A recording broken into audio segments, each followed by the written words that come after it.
Hello, welcome to my channel Homemade. Hello, ഞാൻ ഇന്ന് ഉണ്ടാക്കിയിരിക്കുന്നത് ബീറ്റ്റൂട്ട് കൊണ്ടുള്ള ഒരു പൂരിയാണ്. സാധാരണ പൂരിയെ അപേക്ഷിച്ച് ബീറ്റ്റൂട്ട് കൊണ്ടുള്ള പൂരിക്ക് നല്ല കളറുണ്ടാവും. അതുകൊണ്ട് തന്നെ നല്ല അട്രാക്റ്റീവ് ആയിട്ടുള്ള കളറായതുകൊണ്ട് കുട്ടികളെയൊക്കെ പറ്റിക്കാൻ പറ്റിയ ഒരു ബ്രേക്ക്ഫാസ്റ്റാണിത്. നമുക്കിതെങ്ങനെ ഉണ്ടാക്കണമെന്നൊന്ന് നോക്കാം. ഞാൻ ആദ്യം ഒരു നല്ല കളറുള്ള ഒരു ബീറ്റ്റൂട്ട് നോക്കിയെടുത്തിട്ടുണ്ട്.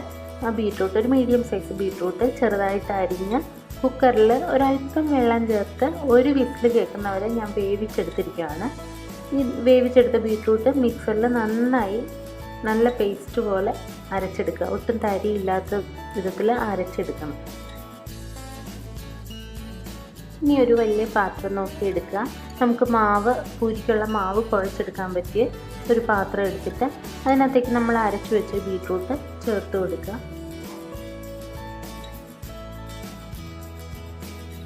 ഈ ബീറ്റ്റൂട്ടിനകത്തേക്ക് ആവശ്യത്തിന് ഉപ്പ് ചേർക്കുക. പിന്നെയാണ് ഇതിനകത്തേക്ക് ഇനി ചേർക്കാൻ പോകുന്നത് ഒരു 1/2 ടീസ്പൂൺ ജീരകം നന്നായിട്ട് പൊടിച്ച് ഒന്ന് ചതച്ച് എടുത്താൽ മതി. ഒത്തിരി അങ്ങ് പൊടിക്കേണ്ട, ഒന്ന് ചതച്ചെടുത്ത ജീരകപ്പൊടിയാണ് ചേർക്കുന്നത്. അതായത് ബീറ്റ്റൂട്ടിൻ്റെ ഒരു ചുവ അത്ര പിടിക്കാത്തവർക്കാണെങ്കിൽ ഈ ജീരകം ചേർക്കുമ്പോൾ ഒരു നല്ലൊരു ഫ്ലേവർ കിട്ടും. പിന്നെ തീരെ ചെറുതായിട്ട് അരിഞ്ഞ് വേപ്പില ഞാൻ ചേർത്തിട്ടുണ്ട്. വേപ്പിലയ്ക്ക് പകരം നിങ്ങൾക്ക് വേണമെങ്കിൽ മല്ലിയില ചേർക്കാം, കുഴപ്പമില്ല. മല്ലിയിലയാണെങ്കിൽ ചെറുതായിട്ട് അരിഞ്ഞ് ചേർക്കാൻ ശ്രദ്ധിക്കണം. അല്ലെങ്കിൽ പരത്തുമ്പോഴേക്ക് ഈ ബീറ്റ്റൂട്ട് പൂരി പരത്തുമ്പോഴേക്കും അതിങ്ങനെ പൊങ്ങി വരാൻ ചാൻസ് ഉണ്ട്. അതുകൊണ്ട് നല്ല തീരെ ചെറുതായിട്ട് അരിഞ്ഞ് വേപ്പിലയോ മല്ലിയിലയോ ചേർത്ത് കൊടുക്കുക. ഇതിനകത്തേക്ക് ഞാനിപ്പോൾ ആദ്യം 1 കപ്പ് ഗോതമ്പ് പൊടി ചേർത്തിട്ടുണ്ട്. ഇവിടെ ഞാൻ ഗോതമ്പ് വാങ്ങിച്ച് കഴുകി ഉണക്കി പൊടിച്ച ഗോതമ്പ് പൊടിയാണ്. നിങ്ങൾ ഏത് തരത്തിലുള്ള ഗോതമ്പ് പൊടിയാണ് വാങ്ങിക്കുന്നതെന്ന് വെച്ചാൽ അത് ഉപയോഗിച്ചാൽ മതി. ആട്ടയോ ഗോതമ്പോ എന്താണെന്ന് വെച്ചാൽ ഉപയോഗിക്കാം. അപ്പം ഞാൻ ഇതിനകത്ത് മൊത്തത്തിൽ ഒരു 2.5 കപ്പ് ഗോതമ്പ് പൊടി ഞാൻ ചേർക്കുന്നുണ്ട്. അപ്പോൾ ആദ്യം 1 കപ്പ് ചേർത്തു. പിന്നെ അത് നന്നായിട്ടൊന്ന് മിക്സ് ചെയ്തതിന് ശേഷം വീണ്ടും 1 കപ്പ് കൂടെ ചേർക്കും. അങ്ങനെ കുറേശ്ശെയായിട്ട് ഒരു 2.5 കപ്പോളം ഗോതമ്പ് പൊടി ഞാൻ ഇതിനകത്ത് ചേർത്ത് കൊടുക്കുന്നുണ്ട്.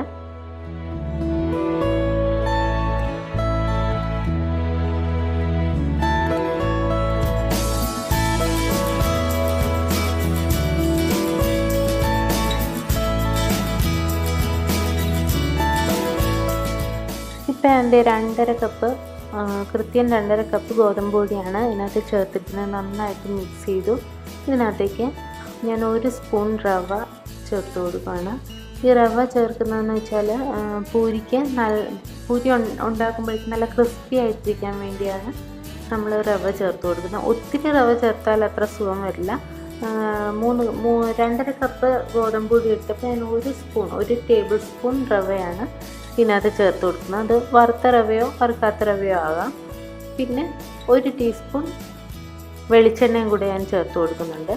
ഇതെല്ലാം കൂടെ ചേർത്ത് നന്നായിട്ട് ചപ്പാത്തിക്ക് കുഴയ്ക്കുന്ന പോലെ നല്ല ഭംഗിയായിട്ട് കുഴച്ചെടുക്കുക.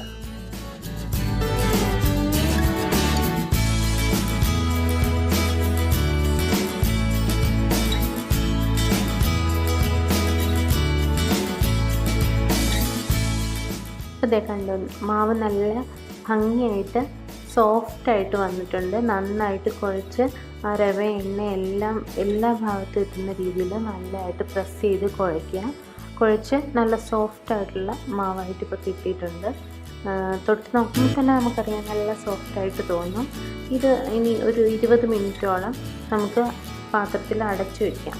കുറച്ച് നേരം അടച്ചു വെച്ച് കഴിയുമ്പോഴേക്കും നമുക്കെടുത്ത് പരത്താം.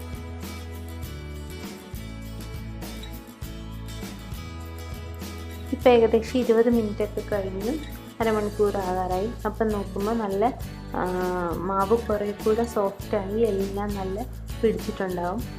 അപ്പോൾ നമ്മൾ തുറന്നിട്ട് ഒന്നുകൂടെ ഒന്ന് കുഴച്ച് ജസ്റ്റ് ഒന്ന് സോഫ്റ്റാക്കി എടുക്കുക. തുറന്ന് വയ്ക്കരുത് മാവ്. തുറന്ന് വെച്ചാൽ മാവ് കുറച്ച് കട്ടിയായി പോകാനുള്ള ഡ്രൈ ആയി പോകാനുള്ള ടെൻഡൻസി ഉണ്ടാവും. അതുകൊണ്ട് മാവ് അടച്ചു വെച്ചതിന് ശേഷം മാത്രം ഉപയോഗിക്കാം. നല്ല മാവ് റെഡി ആയിട്ടുണ്ട്. ഇനി ഞാൻ ചപ്പാത്തിക്ക് പ്രസ് ചെയ്യുന്ന ഇലക്ട്രിക് ചപ്പാത്തി മേക്കറാണ്. പക്ഷേ കറണ്ട് യൂസ് ചെയ്തിട്ടില്ല. ഞാനിത് ജസ്റ്റ് ഒന്ന് പ്രസ് ചെയ്ത് പരത്താൻ വേണ്ടി മാത്രം എടുത്തിരിക്കുകയാണ്. സാധാരണ ചപ്പാത്തി പലകയിൽ വെച്ച് പരത്തിയെടുത്താലും മതി. പരത്തുന്നതിന് മുന്നേ ആദ്യം ഒന്ന് ചെറുതായിട്ട് എണ്ണ തടവണം. നമ്മുടെ കയ്യിൽ എണ്ണ തടവണം. പരത്തുന്ന അവിടെയും ഒന്ന് എണ്ണ തടവി കൊടുക്കുക. അതിനുശേഷം ഇതുപോലെ ചെറിയ ഉരുളകളായിട്ട് ഉരുട്ടി അതിൽ വെച്ച് പ്രസ് ചെയ്തെടുക്കുക. ഞാൻ ചെറിയ പൂരിയാണ് ഉണ്ടാക്കുന്നത്, അതുകൊണ്ട് ചെറിയ ബോളായിട്ടാണ് ഉരുട്ടിയെടുത്തിരിക്കുന്ന മാവ്.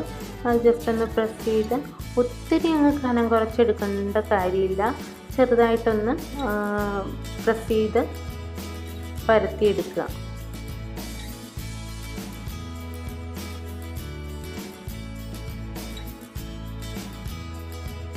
ഇങ്ങനെ പരത്തിയെടുത്തത് ഒരു പാത്രത്തിൽ എണ്ണ തടവിയിട്ട് അതിനകത്തേക്ക് നമുക്ക് പരത്തി വെക്കാം. അല്ലെങ്കിൽ നല്ല സ്പീഡുള്ളവരാണെന്നുണ്ടെങ്കിൽ അടുത്ത് തന്നെ നമ്മൾ കുക്ക് ചെയ്യുന്ന ഗ്യാസ് സ്റ്റൗവിന് അടുത്ത് തന്നെ വെച്ചിട്ട് പരത്തുക. അതപ്പം തന്നെ എണ്ണയിലേക്ക് ഇട്ട് വറുത്തെടുത്താലും മതി. ഞാനിതിപ്പോൾ ഇവിടെ ഒരു പാത്രത്തിലേക്ക് പരത്തി വെക്കാൻ പോവാണ്. അപ്പോൾ ആ പാത്രത്തിൽ ചെറുതായിട്ടൊന്ന് എണ്ണ തടവാനായിട്ട് എല്ലാവരും പ്രത്യേകം ശ്രദ്ധിക്കണം. അല്ലെങ്കിൽ അതിൽ മാവ് ഒട്ടിപ്പിടിച്ചു പോകും. നമ്മൾ എടുക്കാൻ നേരത്ത് അതിൽ നിന്ന് വിട്ട് വരില്ല. അതിനുവേണ്ടി ഒട്ടിപ്പിടിക്കാതിരിക്കാനാണ് നമ്മൾ കയ്യിലും പാത്രത്തിലും ചപ്പാത്തി പലകയിലും ഒക്കെ നമ്മൾ എണ്ണ തടവി കൊടുക്കുന്നത്. അങ്ങനെ ഓരോ പൂരിയായിട്ട് നമ്മൾ പരത്തിയെടുക്കുക.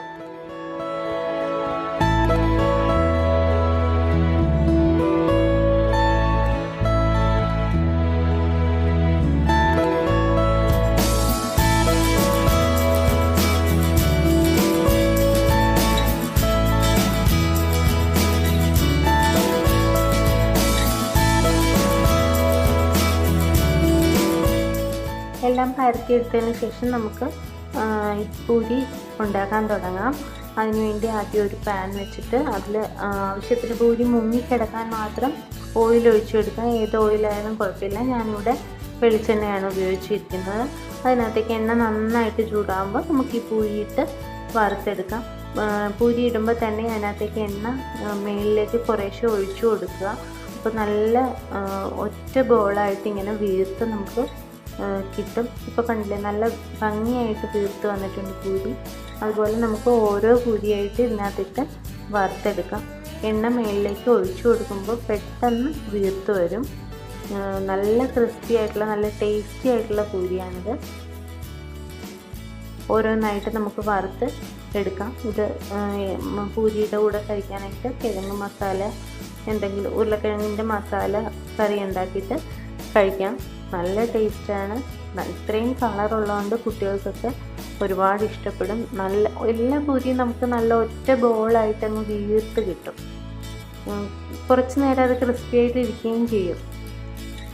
ചൂടോടെ തന്നെ ഉണ്ടാക്കി ഉപയോഗിക്കാനായിട്ട് എല്ലാവരും ശ്രദ്ധിക്കണം. അപ്പം നല്ല കളർഫുള്ളായിട്ടുള്ള നമ്മുടെ ബീട്രൂട്ട് പൂരി റെഡി. എല്ലാവരും ഇന്ന് തന്നെ ട്രൈ ചെയ്ത് നോക്കണം. എല്ലാവർക്കും ഇഷ്ടപ്പെടും. Thank you.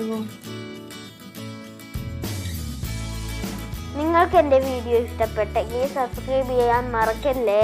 എൻ്റെ പുതിയ വീഡിയോസിൻ്റെ നോട്ടിഫിക്കേഷന് വേണ്ടി ബെൽ ബട്ടൺ ക്ലിക്ക് ചെയ്യണേ.